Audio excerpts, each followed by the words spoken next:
Hi friends, welcome to part 2 of day 3 to solve UPSC Prelims questions 2014. Let's get straight into question number 11. With reference to India's culture and tradition, what is Kalaripayathu? You can read the options. The answer to this question is it is an ancient martial art and a living tradition in some parts of South India and it originated in Kerala. See, you can see how majestically and mightily the warriors of Indians fight. The Kalaripayathu laid down the combat code of the Cholas, Cheras, and Pandyas. Question number 12. The national motto of India, Satyameva Jayate, which means truth alone triumphs, inscribed below the emblem of India is taken from. It is a straight answer, and the answer is D. Mundaka Upanishad. The question is lifted from India Yearbook. And another question from India Yearbook. Question number 13. Chaitra 1 of the national calendar based on the Sakka era corresponds to which one of the following dates of the Gregorian calendar? And the answer is A, March 22 or March 21st. This is also a direct fact taken from India Yearbook. Question number 14. Consider the following languages, Gujarati, Kannada and Telugu. Which are the classical languages? And Gujarati is not a classical language. Kannada and Telugu are classical languages. So the answer is C, 2 and 3. The other classical languages which are in India are Kannada, Malayalam, Odia, Sanskrit, Tamil and Telugu. Classical language status is given to languages which have a rich heritage and independent nature. Question number 15. In medieval India, the designations Mahatara and Pattakila were used for? Actually, they were used for village headmen. B. And Pattakila can be identified with the modern Patel, and they were believed to be the king's representatives in the villages. Question number 16. The partition of Bengal made by Lord Curzon in 1905 lasted till? Actually, it lasted till 1911. And King George V abrogated Curzon's Act at the Royal Darbar in Delhi in 1911. So the answer here is B. And also in 1911, the capital of India was shifted from Calcutta to Delhi.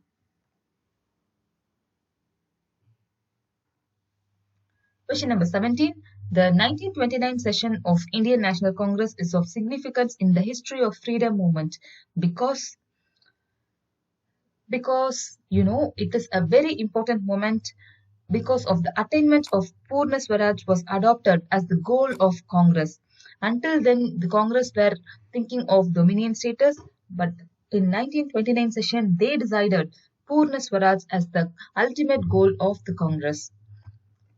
And in 1929 Lahore session, under the presidency of Jawaharlal Nehru, this declaration was done, and 26th January 1930 was declared as the Purna Swaraj Divas, and the national flag for the first time was hoisted.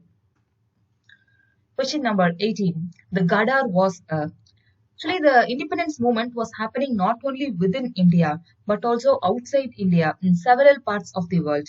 The Gada Party was one such thing, and it is a revolutionary association of Indians with headquarters at San Francisco.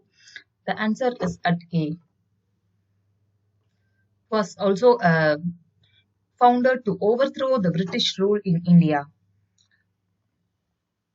Question number 19. What were the objects of Queen Victoria's Proclamation 1858? To disclaim any intention to annex Indian states. Yes, this is correct. To place the Indian administration under the British Crown. Yes, this was also correct. To regulate East India's Company's trade in India. No, that was not the object of Queen Victoria's Proclamation. And the answer to this question is A, 1 and 2. See, the purpose of Queen Victoria's proclamation was to announce that hereafter the India will be under the control of the British Crown and not under British East India Company. Actually, the policy reversed Dalhousie's pre-war policy of political unification through princely state annexation. Question number 20. The Radcliffe Commission was appointed to and you must be well aware of the answer. It is an easy fact to delimit the boundaries between India and Pakistan. Actually, during independence, there was chaos and confusions because of the two nation theory and how to split the boundary between India and Pakistan. At that point of time, a British lawyer, Radcliffe, was appointed, and he had no knowledge of the demographics of India or Pakistan, and he was appointed to delimit the boundary. But in those times, it was seen a positive move because he tended to be impartial. And the boundaries were delimited based on the religious demographics and also had other considerations such as strategic roads, irrigation patterns, and it was usually in a way that benefited India. Yes, we have come to the end of today's video. We'll meet you tomorrow. Have a nice day. Thank you.